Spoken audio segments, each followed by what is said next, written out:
They laughed at the butterfly tattoo until the general saluted first. They saw the ink and rolled their eyes. A butterfly on a soldier's forearm at a Tier 1 base. Surely a joke, but they didn't know what it meant. Not yet.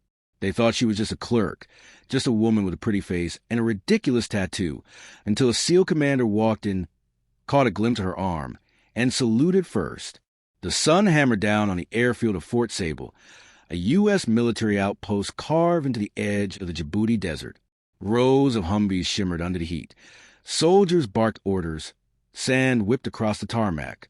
And in the middle of that chaos walked a woman almost no one noticed. Private First Class Mara Voss, 29, Logistics Division. Clipboard in hand, sleeves rolled high, boots dusted but clean. She wasn't special, or so they thought. Her uniform was regulation standard. Her demeanor, polite. Her presence, invisible, except for the tattoo. A single black and blue butterfly inked on her forearm. "Hey, check that out," a corporal muttered in the chow line. Butterfly girls reporting for wing duty. Laughter followed. Mara ignored it. She always did. To the supply crew, she was reliable. To the infantry, she was decoration. To the Tier 1 operators who came for resupply, the SEALs, Delta, Recon, she was background noise. That changed on Tuesday. A blacked-out convoy rolled through the south gate. 6 operators, all hard-eyed, silent, carrying the weight of too many classified missions. They moved like ghosts with rifles. Mara stood behind the resupply desk, going through manifests. "You the clerk?" one of them asked. "I'm the logistics officer record," she said simply. He smirked. "Didn't ask for your title, sweetheart." The others chuckled. "What's with the butterfly? You planning to flutter into combat?" Mara didn't respond. She handed them the sign crate, tags verified, seal intact. Her movements were steady, controlled. And then it happened. The last man in line stepped forward. Older, calm, white streaks in his beard, eyes like cold iron. He reached the manifest, then froze. His gaze fell to her wrist. The tattoo. His expression changed, confusion first, then realization. Without a word, he straightened and saluted. The room fell silent. The younger SEALs blinked, unsure if they were seeing things. "Sir," one of them asked quietly. The commander didn't lower his hand. "At ease," Mara said softly, returning the salute with crisp precision. He stepped closer, voice low. "You were in Carthage protocol, weren't you?" Every operator stiffened. Carthage, the mission that was erased from record. A black op so classified that even mentioning it was supposed to be treason. 20 operatives went dark. None came home. Until now, Mara didn't answer. She just closed the ledger, nodded once, and walked away. The commander's voice dropped to a whisper as she passed. "She's not a clerk," he said. "She's the reason any of us survived Carthage." The laughter in the room died for good. The next morning, the whispers turned into open mockery again, only louder. Someone printed a photo of her tattoo, scrawled "fake operator" across it in red marker, and taped it to the mess hall wall. Private Voss walked in, tray in hand, eyes straight ahead. She saw it, said nothing, and sat alone by the far wall. Then came Lieutenant Brand and Major Keene, career men, sharp tongues, no mercy for anyone without rank. Brant chuckled at the picture. "Looks like our butterfly is trying to fly above her clearance." Keene smirked. "Probably dated a SEAL once. Got the ink to prove it." Mara's fork stopped halfway to her mouth. She didn't move, didn't flinch. Keene walked up and tapped the paper. "You think that symbol makes you one of them?" Still nothing. Brant leaned in closer. "What did you do, Private?" "Sneak it off some dead ops gear." Mara finally looked up, calm, clear, unblinking. "No," she said. "He was my CO." Keene frowned. "Your commanding officer?" "Yes. Commander Reese Calder. He died at Carthage." The room froze. That name wasn't supposed to exist. Mara stood slowly, set her tray aside, and said, "If you doubt me, Major, I'll clarify my record with someone who has a clearance to read it." Then she walked straight down the middle of the mess hall. every soldier's gaze following her until she reached the door marked Operations Command. Colonel Dane Mercer, silver trident over his heart, looked up as she entered. "Private Voss?"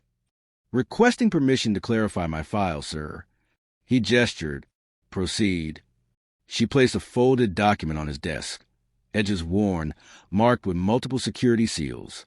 Mercer unfolded it, reading in silence. At the top, Operation Carthage / Tier 1 Deep Vector Access. Operative Code, Ember 4. Status, Classified Active / Redacted Chain. Mercer looked up slowly. "You're Ember 4. "Yes, sir. That op was buried 6 years ago. Everyone listed Kia." Mara lifted her sleeve, revealing the full tattoo. A black butterfly, surrounded by coordinates. The mark identifies survivors cleared under Black Class Directive. The colonel's jaw tightened. He stood, came around the desk, and saluted. A full bird colonel, saluting a private. Every officer in the corridor froze. Mara returned the salute, then turned to leave. By the time she reached the mess hall again, the room was dead quiet. The photo was gone. No one made a sound. "Ember 4, someone whispered. "She's real." Within hours, rumors spread like wildfire. No one had ever seen Colonel Mercer salute a private. By noon, even the base commander wanted answers. Major Keene stormed into the colonel's office. "She's bluffing, sir. That operation doesn't exist in our logs." Mercer didn't look up. "Because you don't have the clearance. I've led direct action missions for 23 years. "Sit down, Major." Keene hesitated. Mercer tapped the folder in front of him. "That tattoo? It's not decoration. It's an ember sigil. The last time I saw it, it was on Commander Calder's chest the day he died saving 5 of our men." He leaned forward. "She dragged 2 of them out under fire. You mocked her, Major. She saluted you anyway." Keene's face went pale. The following morning, a Black Hawk landed on Fort Sable's pad. General Arden Lockhart, head of Central Command, stepped off before the blades even stopped spinning. He went straight to Mercer's office. 5 minutes later, Mara was summoned. She entered, posture perfect. "Private Voss?" Lockhart said, "Yes, sir." He held up the Ember clearance file. "You understand what this paper represents?" "I do." "Then you know how dangerous it is for it to surface." "I didn't reveal anything," she said evenly. "They forced it." The general nodded. "And your conduct?" "By protocol, sir." Mercer added quietly, "We broke it." She didn't. Lockhart studied her for a moment longer, then saluted. "You saved my men at Carthage. You keep your post.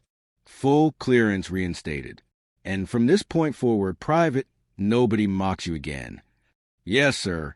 By sundown, Fort Sable had changed. No more jokes. No more whispers. The butterfly tattoo wasn't a joke anymore. It was a legend. And yet, Mara stayed exactly where she'd been. Southern checkpoint. Watching the horizon. Calm. Silent. Until 0420 hours. The ground trembled. Then came a distant boom. Then another. Unknown and bound. Radar's blind. Visuals offline. The base plunged into blackout. All systems dead, except one. Checkpoint echo. Mara's post. She pulled her earpiece. Static. No command. Then she saw them. For shadows gliding in from the dunes. Silent. Fast. Wrong. Unmarked gear. Suppressed weapons. They weren't friendlies. Mara flicked the safety off her M4. One shot. Center mass. First hostile down. The other split. Tactical. Coordinated. She moved like smoke. 2 more shots. Clean, precise. The last one tried to flank her. She was already there. A whisper of steel, a muffled shot. Silence. By the time backup rolled in, 5 intruders lay motionless in the sand. Mercer arrived first, sidearm drawn. Report. EMP drone over the north. For infiltrators down. One alive, barely. Alone. Yes, sir. Lockhart appeared moments later, stunned.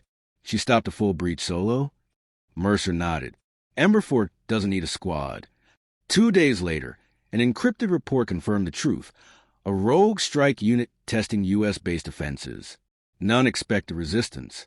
Certainly not from one logistics officer with a butterfly tattoo. Mara Voss refused the medals. The promotion. She stayed at her post, the edge of Fort Sable, eyes on the horizon.